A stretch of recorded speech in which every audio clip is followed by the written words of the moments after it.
We do have Martin George, attorney at law and president of the Tobago Business Chamber. Good morning and welcome, my brother. Yes, hi, good morning to you, Brother B. I just discovered yesterday that they listen to you in Djibouti. Where's that? A country in Africa, in East Africa, which yes. I myself didn't even know about. I learned about it only yesterday. Yeah. It's a country that's bordered by Somalia and Eritrea. So you are being listened to all over the world. I wonder what you say. How you say good morning? Share that with our listeners. How you say good morning in their language? I don't know. Well, actually, I'm not quite sure. And you see how far we are from Africa, right? And we need to make the connection and so on. All right, let's get into it, Mr. George. Obviously, let me give you a perspective on the 2% government is offering workers wage increase. Is that an increase or an insult? Well, the fact of the matter is, Brother B, we have to face the economic reality that we are in right now in Trinidad and Tobago.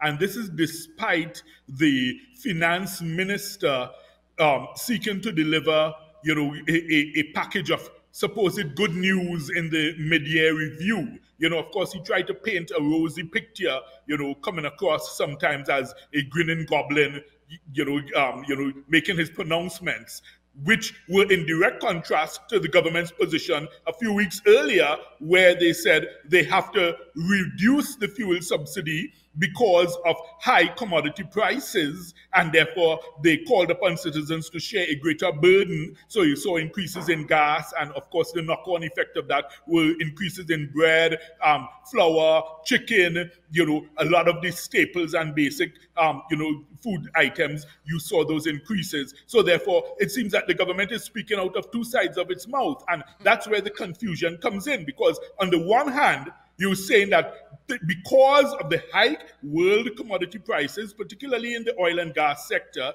you're saying that things are difficult, so therefore you have to now increase the burden on citizens. But yet still, for the mid-year review, the finance minister tried to paint this rosy picture, and say that, we had a windfall. So, of course, one can understand the confusion, that this creates. So therefore the union leaders are saying, well, hey, if there was this windfall, then what's the problem? Why are you only offering us 2%? All right, so clearly that's wouldn't suffice. The government's, practically saying that their hands are tied. The war in Ukraine and Russia has contributed to the hike in number of commodities, particularly, basic whole household item, flour, gas, and so on. What would have been the best approach as to maybe convince the public that the government really cares about their it's 4 years, haven't got a pay increase? Do you think that the better choice was not to say anything at all than to offer 2%?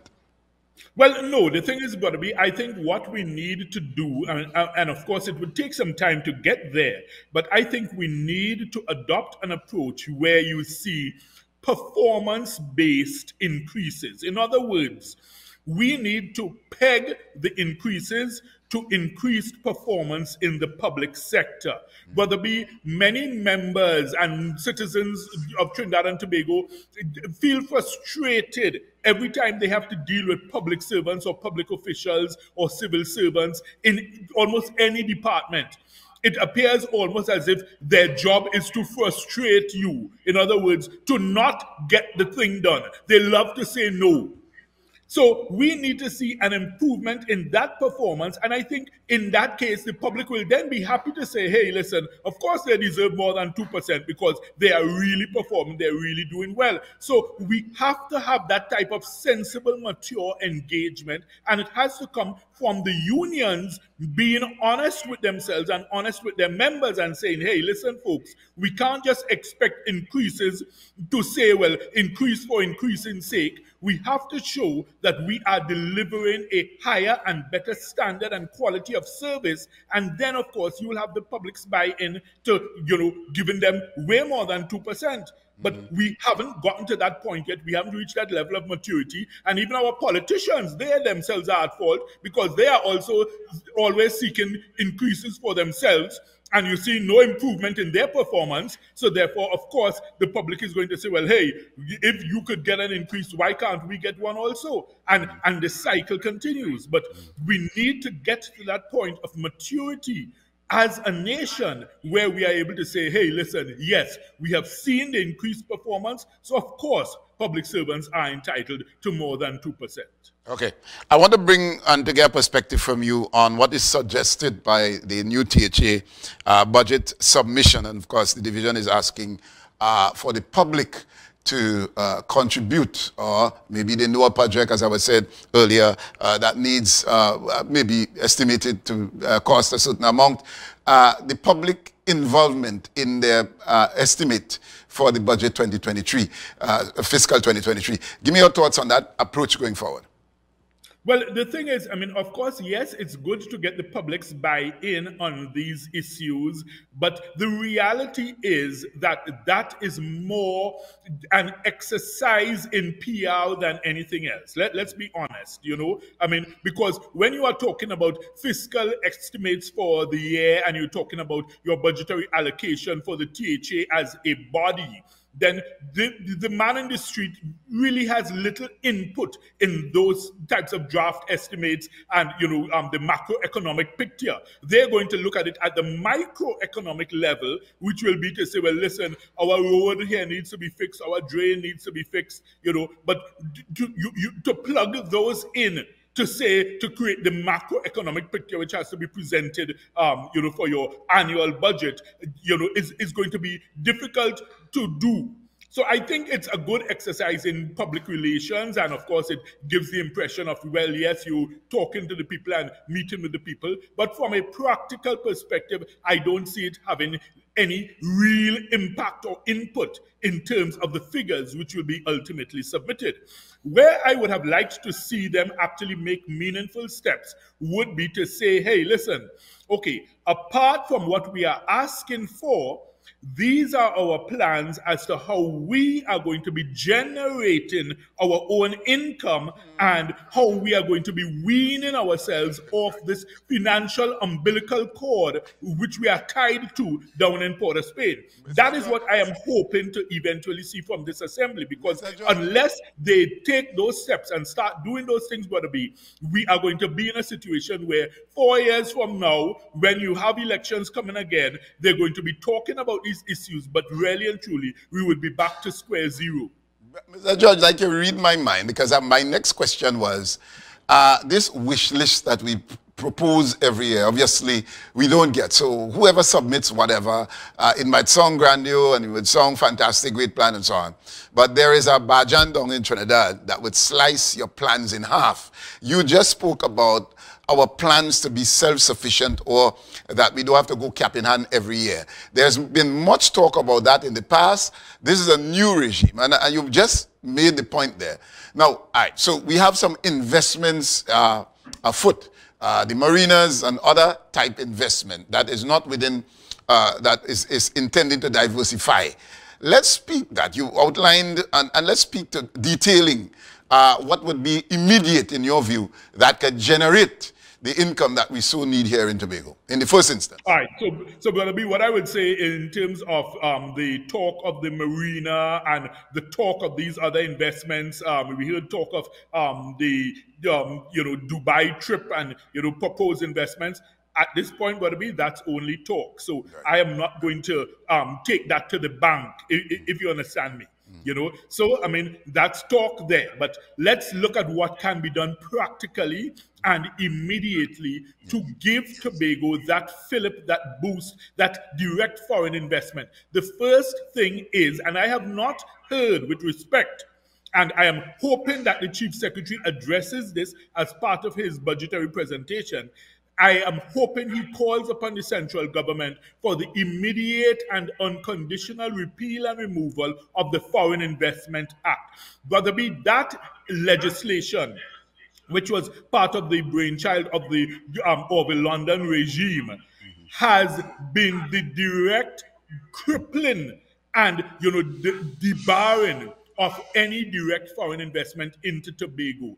And it has not served any useful purpose. As I told Mr. Orville London when I sat in his office when he was discussing it with me, I said, Chief, what you are doing, you are simply preventing foreign exchange from coming into Tobago, and you are basically allowing rich Trinidadians to come and buy out Tobago. And that's exactly what has happened. So that legislation needs to go. And I am calling upon our dear Chief Secretary, our beloved Farley Augustine, to make this a central plank of any budgetary presentation.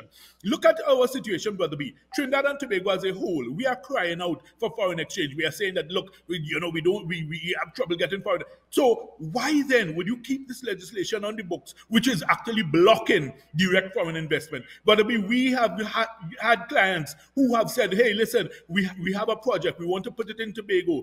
However, because of this legislation, we are going to go elsewhere. We're going to go St. Lucia, we're going to go St. Kitts, we're going to go Barbados, and these other islands are rolling out the red carpet for foreign investors and saying, let's come, bring your money, bring your project, bring your investment here, and we in Tobago are turning them away. And this legislation is a central plank of what creates the obstacle to direct foreign investment. Another simple idea I have suggested, Brother B, make Tobago a VAT-free zone. That's legislation that can be implemented. And I'll tell you the benefits. First of all, of course, for all of us living in Tobago, it's going to be an immediate benefit because our cost of living will be reduced by 12.5% immediately. Wow. Yeah. But separate and apart from that, it's going to be a benefit for all Trinbagonians because every Trinidadian coming to Tobago is going to benefit from that when they buy anything in Tobago. In fact, in that case, it may be beneficial if somebody's building a house in say, Point Fortin, and the hardwares in Tobago are VAT-free. Yeah. When you consider 12.5% saving on your bill, you may come and buy all your hardware materials in Tobago and ship them to Trinidad, as opposed to the other way around. So these are simple ways, but the amount of investment that is going to flow into Tobago. Tobago is then going to become the ideal destination for all Trinbagonians who want to retire. Because when you live in a fixed income and a fixed budget, of course, you have to be watching your money. So therefore, if your cost of living in Tobago is 12.5% less than in Trinidad, of course, Tobago is going to be your own. Yeah. Mr. George, from a legislative standpoint, they are asking how realistic is that idea. Of course, it sounds grandiose. It sounds fantastic. Cheaper, everybody's coming to Tobago to shop. How, from a legislative standpoint, what needs to be done? Well, of course, the central government will have to work out the nuts and bolts of it, but it's not impossible, Brother B. The fact of the matter is that you are capable of creating, say, for instance, duty-free zones. Yes. Okay? If you think of it, if you could have legislation to create a duty-free zone, then obviously you could have legislation to create a VAT-free zone. It's the same thing. Duty is a tax, VAT is a tax. So the same way you have a tax-free zone as a duty-free zone, you want a tax-free zone as a VAT-free zone. And that is, let me tell you, Brother B, all Trinbagonians are going to benefit from that. It's not just Tobagonians. So therefore, those who may take the idea to say, well, look, Tobago is getting special treatment. No, any Trinidadian who comes here to shop, any foreigner, they will also benefit from it. But of course, the great boost will be the massive increase in investments in Tobago, because you will have businesses who will say, hey, listen, I'm going to set up shop in Tobago, because the fact that I can offer my goods at 12.5% less, that means I will sell more. It means people will come, they will fly into Tobago simply to do shopping. All right, so bring the big picture into it. What that means, therefore, it means direct shipping to Tobago. Because if we have to have our own free zone, and so bring that into perspective, because, and this can be done, and you said the government will have to work out, how from a legislative standpoint, how that can be done. But bring the direct shipping in, thereby having an international cargo port and all of that, and of course businesses setting up, our population increase, and thereby commerce would be a part of how we exist here in Tobago. Put the whole and you see, total package. Yes. You brought up the exact excellent point, because I'll tell you why. When you create the demand drives development. So in other words, once you have persons who are saying, hey, listen, man, I need to get my containers to Tobago because I am opening a hardware in Tobago, I'm opening a supermarket in Tobago, I'm opening a haberdashery, I'm opening a clothes store in Tobago, I'm opening up, a fashion mall, whatever.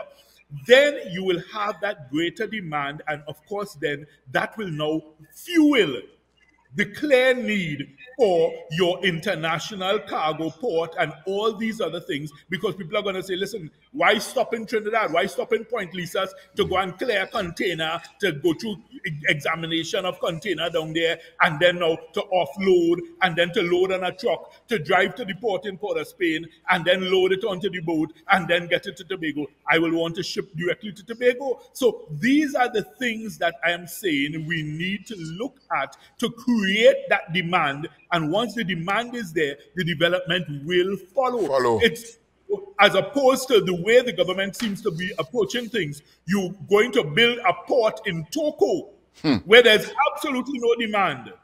To say, well, look, you are hoping that by spending these billions of dollars that you will then generate demand. That's not how business goes. All right, let's get the demand.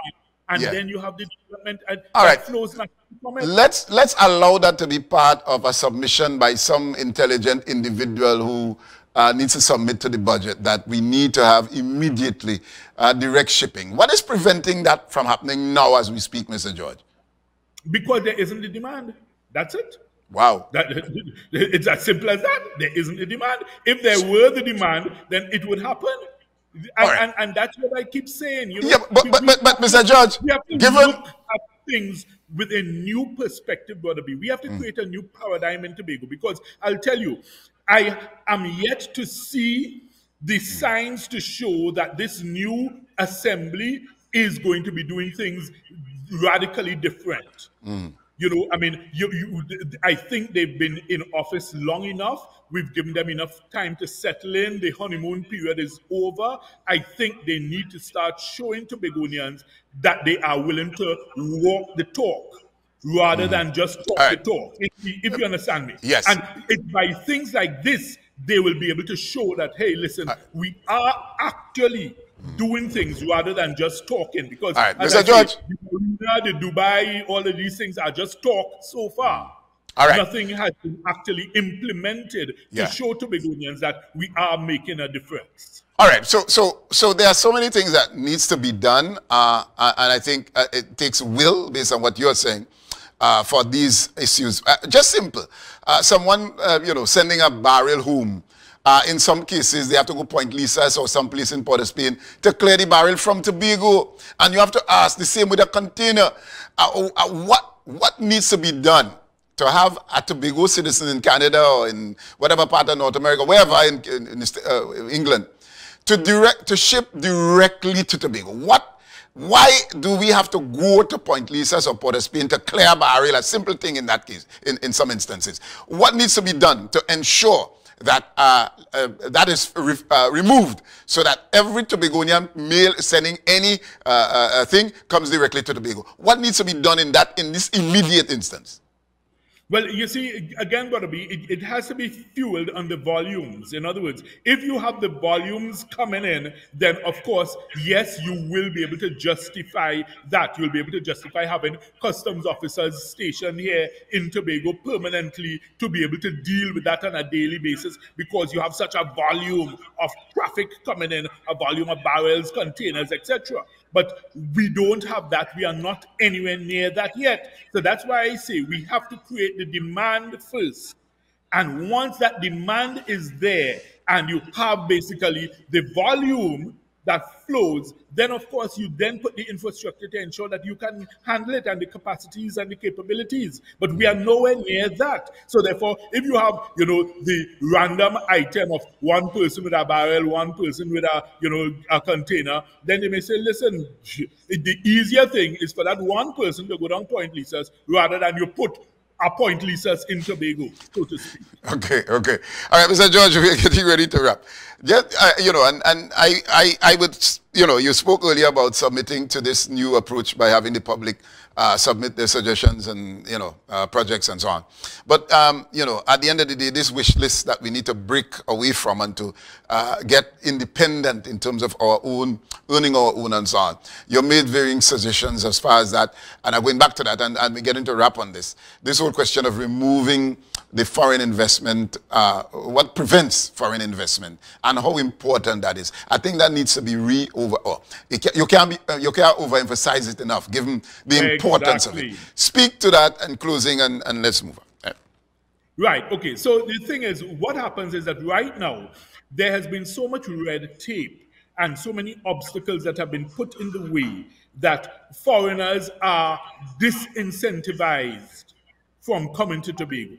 So whereas you have situations where people in other islands are incentivizing investments and encouraging investments, we, on the other hand, are still disincentivizing them and putting hurdles and obstacles in their way. You saw over the weekend the founder of WePay, right, which is a very good working financial pay solution. He said that, look, the problem with Trinidad and Tobago is too much red tape. So, I mean, apart from the normal red tape, we in Tobago have a peculiar situation with this Foreign Investment Act, which is another level that really prevents anything from happening in terms of investment. Ask yourself, ask the very Minister of Finance, how many successful foreign investment applications have been able to cross all the hurdles, jump through all the hoops, limbo under the bar, dance around the obstacles, make their way through to the end to actually produce a direct foreign investment from 2008 to 2022 that we're in now, Brother B. So you talking all this time, right? You talking about 14 years now. If they have 5 successful applications, they probably have plenty. So therefore, clearly, the whole intention was to cripple direct foreign investment. And it has worked magnificently in that regard. But we as Tobagonians have to ask ourselves, why are we pushing away direct foreign investment? What we need to do, Brother B, is be sensible about it. We need to say, hey, listen, okay, we are inviting foreigners to come and invest. However, we must put laws and measures and strictures in place to say, listen, any foreigner coming in to invest, you must have a local partner. So a Tobagonian must be involved in your investment. So whether it's up to a maximum of maybe 20% or 25%, so in other words, there must be that local partnering. So therefore, there will be that knowledge exchange, that transfer of learning. So therefore, we as Tobagonians will now be partners in this business, growing and developing it. We will learn along the way to the point where we will be able to say, well, hey, listen now, we can do bigger business because we have learned, we've gone through that learning curve. That's how you manage it. So therefore, you don't fear it. We don't fear investment. You make foreign investment work for you by persons who have the finances, they have the knowledge, they have the know-how, they have the ability to be able to get a business up and running. And you say, okay, yes, come to Tobago. Bring your money, bring your ideas, bring your knowledge, bring your skills. But you must partner with Brother B. So in other words, you want to open a TV station, right? Brother B has the experience locally. So Brother B must be a partner in it. He must have a 25% stake in that new TV station you want to open. So therefore now Brother B learns the skills, he's able to transfer it to other Tobagonians. That's how you grow and develop. Why are we behaving as if this is so difficult to do? But you mentioned fear. And that's the problem, We are territorial by nature, Mr. George. And we fear that we will lose this space. However, we are not seeing that this is part of a global village. You walk into Scarborough and you see Subway, you see KFC. It means that we are there already. However... But that's the point I made to Mr. Orville London. I told him, I said, listen, you are simply transferring the ownership from foreigners to rich Trinidadians, and that's happening all the time. You look around Tobago. Tobagonians are not even aware how much of Tobago is already owned by Trinidad, if you understand me, without them knowing. Because deals are happening, properties are being transferred, conveyances are happening, businesses are being formed. So you may have a Tobagonian face to the business, But you look and you ask yourself, where's the ownership structure? You go up the food chain, and there you will see all the interlocking directorates to show that, look, basically, it's all coming from one source. So let's not kid ourselves here in Tobago, you know. Let's not fool ourselves to think that, you know, we are masters of our own destiny and we're in control. And no, that's not the case at all. Let me, in closing, I want to ask you, from a chamber standpoint, what should be priority number one with the allocation that we receive, maybe, well, maybe whenever, as to what should be the first project we should undertake as to generate foreign exchange? What should we approach first going forward? Well, you know, but I mean, there are many options that we have, you know. I mean, yes, people talk about a marina, they talk about, you know, other things. But, okay, let's look, for instance, at Scarborough. I would think that redevelopment of Scarborough would be one of your priorities, because you want to ensure, for instance, Brother B, if you think of how other Caribbean islands have developed, like, for instance, their cruise ship ports, you look at Jamaica, you look at what they have done in Falmouth. You look at other places. You look at places like Panama. You look at Mexico. You know, see what they have done in terms of their cruise ship ports. You look at even St. Kitts. St. Kitts has developed a very nice little cruise ship port. You know, much better than anything we have in Scarborough. So I would think that that would be where you would want to start, because the fact of the matter is that what you eventually want to aim for is to be a home port for a cruise line or a cruise ship, because that's where you really earn the money. It's not just so much in the visitors coming off. They might buy, you know, a few tamarind balls or, you know, a few sugar cakes, you know, and they're buying it probably more out of charity than anything else. No, you want to be a home port. No, I'm telling you, I'm sorry to be so blunt, but, you know, the time has gone past for us to be making excuses. That's the reality. You know, the tourist comes off and you there with your little sugar cake and you're sweating in the sun and they feel sorry and they say, look, oh, I just gonna buy a few, and they may not even eat it. Yeah, you're they right. may not even eat it. I'm sorry to say.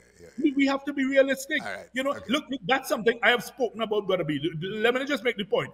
I have said, if we want to be serious, why hasn't Tobago established a Beneball factory? Brother B, I was in Thailand, and they have Beneballs packaged in such a beautiful way. First of all, the balls are smaller. They're perfectly symmetrical. They're being made by a machine, right?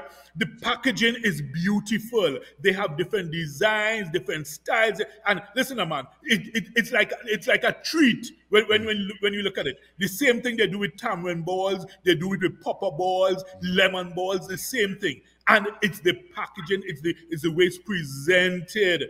And you could see this is factory made. That look, they've made a business out of it. And we in Tobago need to understand it's either you're doing business or you're not doing business. Excellent. We can't have it both ways. You can't say you want to do business, but yet still you are functioning in a way that you are, 30 or 40 years behind the curve. All right, Mr. George, we got to standards in everything. Very good. We got to leave it there. We want to thank you very much. And I like how you, again, they sympathize with some of the vendors and they just say, yeah, look, and they don't meet it in some cases. Yeah, all right. All right. And it depends on how it's packaged and all of that. You're